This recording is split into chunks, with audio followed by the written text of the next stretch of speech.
Really rich book.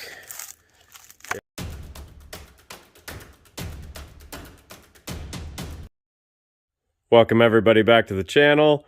One of the questions that I see popping up now and then is, how do you know all that about the cars?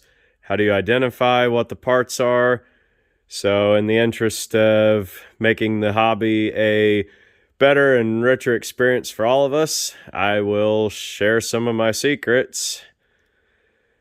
This is the ultimate reference library. Say that kind of tongue-in-cheek because it's by no means exhaustive. This is just what I've collected that has kind of accumulated here that I've found helpful. You see on the table here, I've grouped them into different stacks. Got your, what I would call spotter's guides. On top there's Tad Burness. Basically, Tad Burness collected sales brochures, and he would go cut them out, paste them up, and make them into these books. This one's the post-war. The other one there has a lot of pre-war. And that's basically what it is inside, is a paste up, literally out of the brochures, but very well researched. As far as prices, production, oftentimes on the older 20s and 30s cars, he'll include tire sizes, which sometimes when I'm identifying wheel rims, I find very helpful. Only drawback of this is that they're black and white, so you don't get as many of the details. These were kind of a version of colored early printing of their period, kind of step above newsprint, so the details aren't super sharp, but I do find when I'm wanting to identify stuff, most of the time, this is the book that I start with and finish with. These are decade specific, done by the auto editors of Consumer Guide there, as it says. So they're pretty standardized.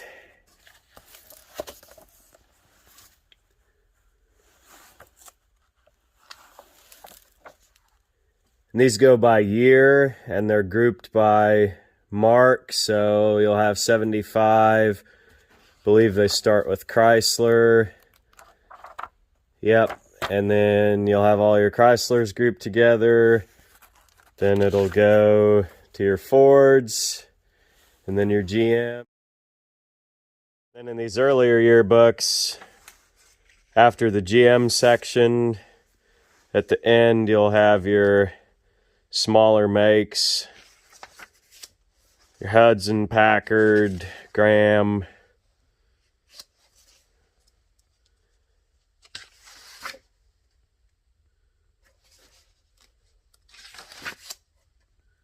So say like something out of the bumper pile, when I start sorting those, I'll probably group them into early 30s, mid 30s, late 30s, and 40s bumpers. And so these books that are in the same decade like this, these are really helpful to identify large groups of parts like that. In addition to Consumer Guide's decade books, they also did mark-specific books. I have the Chrysler, and then the blue one there is the late edition of the Chevrolet. Red one is the earlier edition. So pretty similar format, probably some of the same pictures. These have a little more specific information as far as models. On a dedicated book like this, there's a bit more space and room and opportunity to kind of pick up your deeper dive into the details. Some production figures. There's even that Chrysler one their submake, the French Simca. Moving on, you have your other brands from other publishers, and these are just really kind of a bit of a smorgasbord as far as what you're going to get. There's some that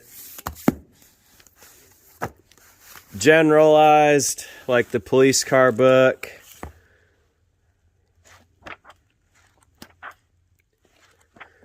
This is one that was in my public library, and I remember reading it in probably 5th, 6th grade when I was really getting into old cars.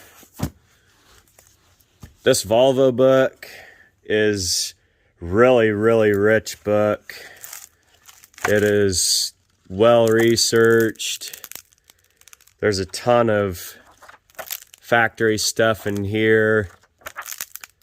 So as far as any of this research goes, the ones like this that are very close to the primary sources, and some of these, you know, that are written in the 60s and 70s, a lot of those people were still alive and they were able to interview them for the books.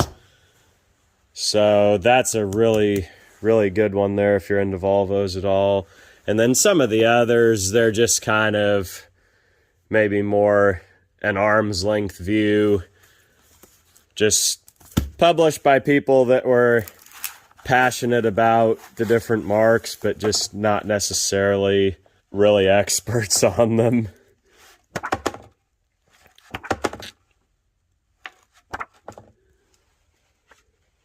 Not really a motorcycle channel.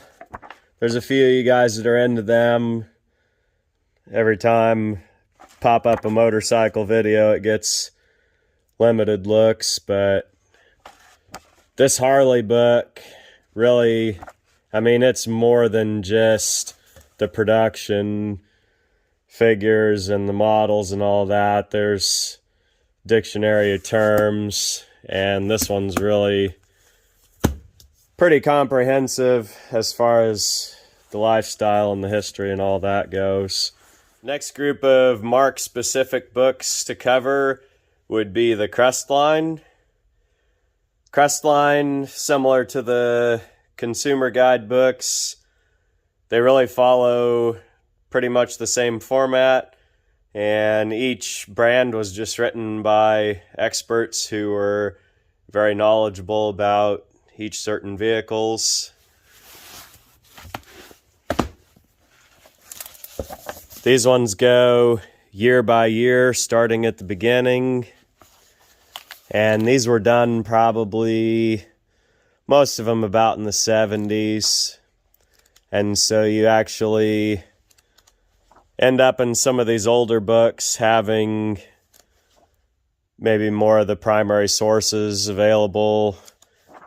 They're written long enough ago that a lot of the people involved were still alive to interview and gather facts from. So these ones are very, very good. There's just a ton of information. And then every model year, they do a rundown of, hey, this is what was going on in the company. You know, some years they were into performance, some years were either tough years economically or organizationally, and they were trying to just get by, do what they could, reorganize.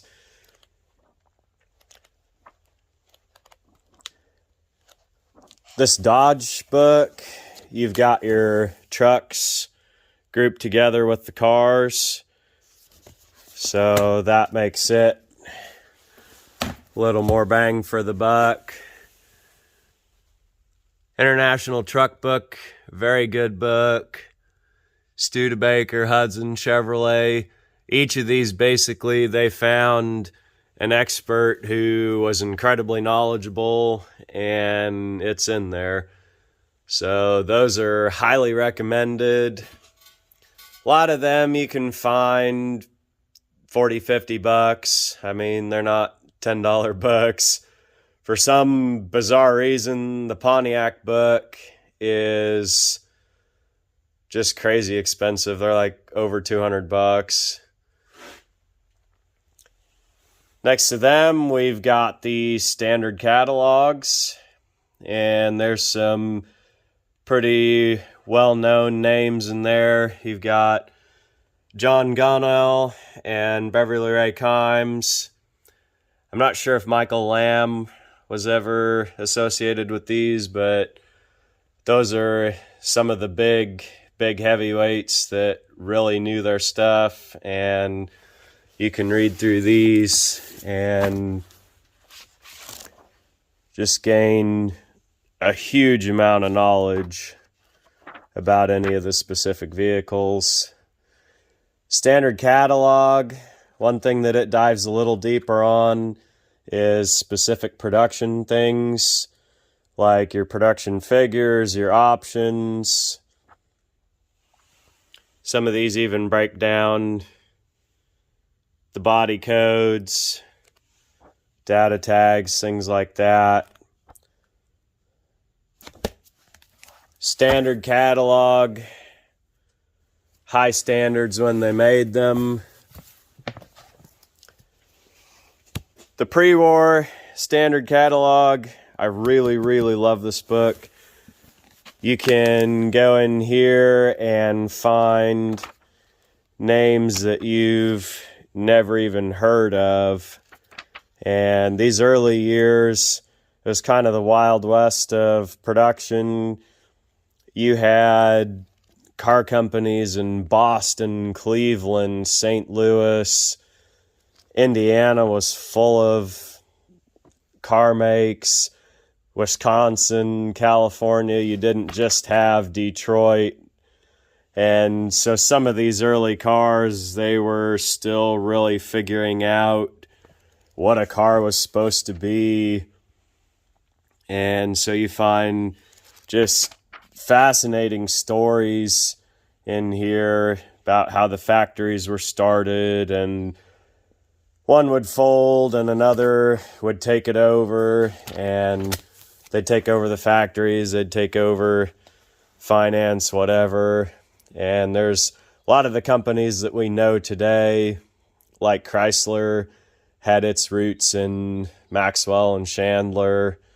Like your Dodge trucks, they had their roots in Graham. And so those standard catalog, they're not just for facts, they're something you can read and be really informed and entertained. Standard catalog of Ford, that's a 1990. I believe they did a revised one in 1998. Like you can see the two Chevrolet down there. They just came out with the book that was the information of the time, and then when more cars were built, they made another edition. Same deal with the farm tractors. That second edition, I believe, goes up to 1980. The early edition is just to 1960. Same deal with the trucks. First edition, second edition. So your specific parts books are your Hollander and your Superior and your Mitchell. These are just anecdotal aftermarket type books. They're not like the factory books, but there's probably information in there derived from factory books as far as part numbers for interchanges. So these are broken down into groups, starting with more your mechanical parts: axles, brake, clutch, engine, transmission, fuel pumps, fuel tanks, suspension, spindles, A-arms. And then your body group, there's major body panels, frames, glass. I like having books of all three brands, Mitchell, Hollander, Superior, because some of them, there's just a little bit of overlap and things that they cover extra, like one of them even goes as far as seat tracks. Some of them have window regulators. So somebody asks me, hey, will a 66 Chevelle grill fit a whatever? And you can look in there and see 66 is all on its own.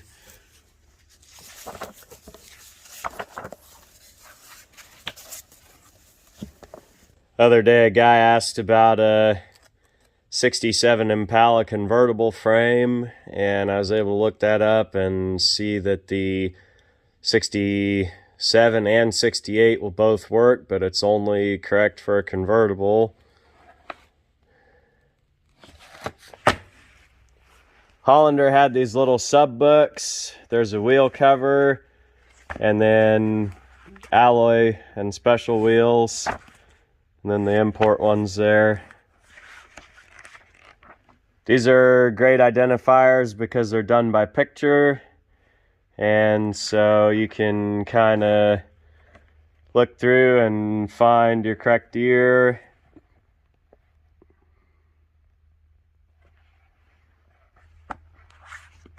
Last one to show is this factory parts book. These have your factory part numbers. So these are pretty useful if you're trying to identify NOS parts. I've been doing this 20 years, and when I started, the internet wasn't quite what it is now. And so a lot of this stuff has been moved online onto wikis and things like that. So your parts books don't have quite the usefulness that they used to, but they're still really good to have around. Ford had a generally intuitive and useful part numbering system. General Motors had a generally confusing, I think deliberately, I would argue, system. General Motors just did unnecessary duplicates and revised part numbers and superseded part numbers, and I think this is my little automotive conspiracy theory, but I believe General Motors did that to make people think that parts were hard to get, and oh, I can't fix my car, you know, they don't have the parts for it, I guess it's time to either junk it or trade it in, you know, the whole Sloanism thing.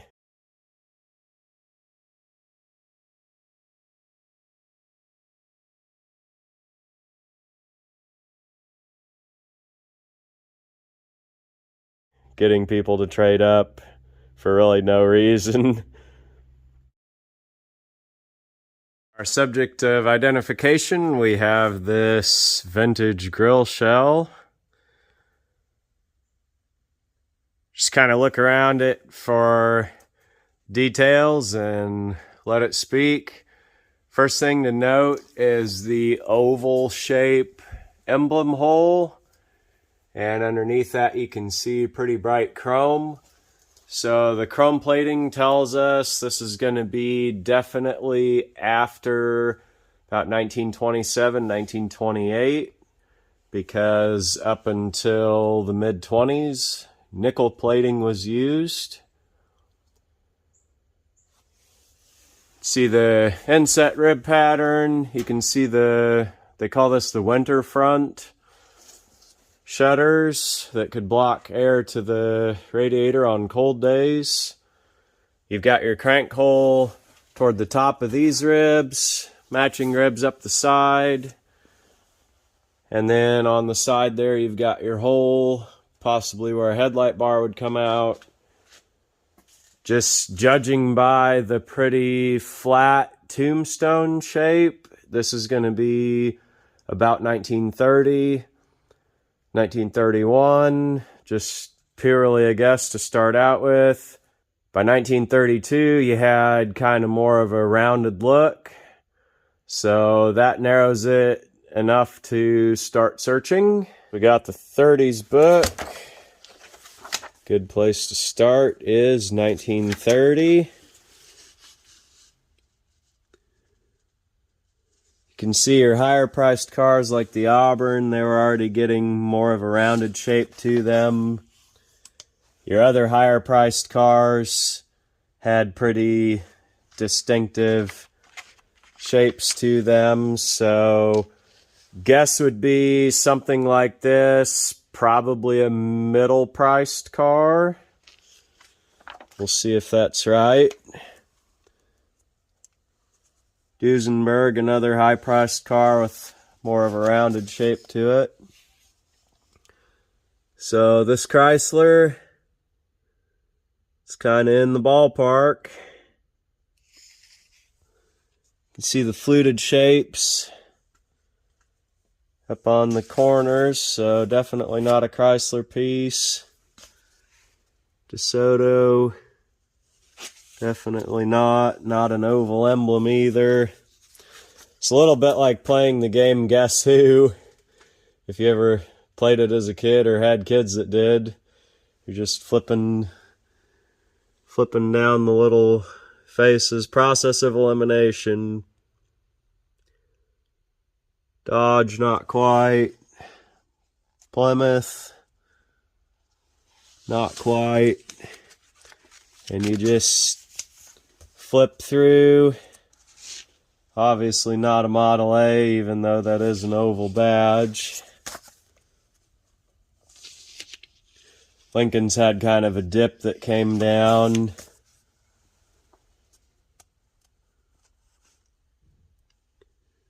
Buick's a little promising, but it's got a bit of an arc in the top, although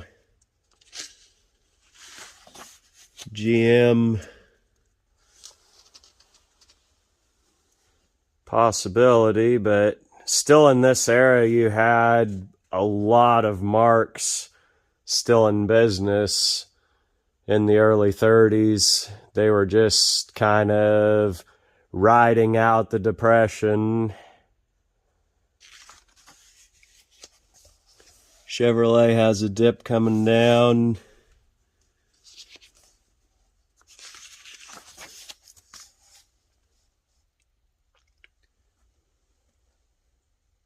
Now the Oldsmobile there, you can definitely see the shape, definitely see the oval emblem.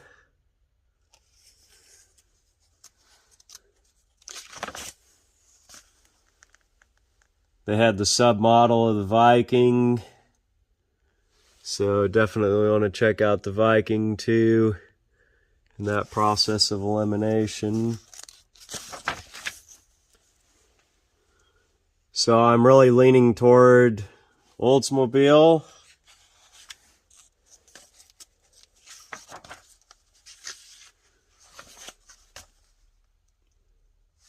Again, still a lot of other smaller makes still going. In 1930, the Depression hadn't quite knocked them out yet.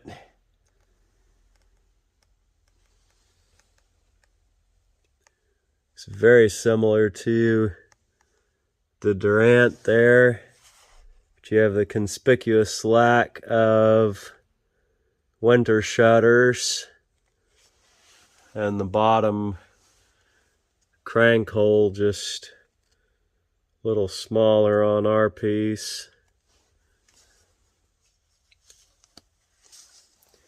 Catch a few more here. Hupmobile, not an oval emblem.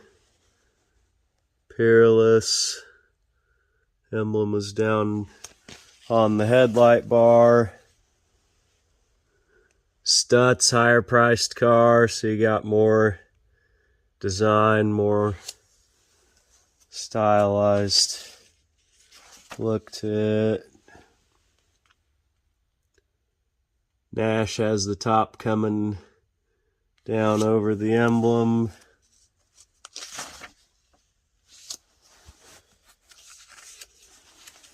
Studebaker close, but the emblem's round.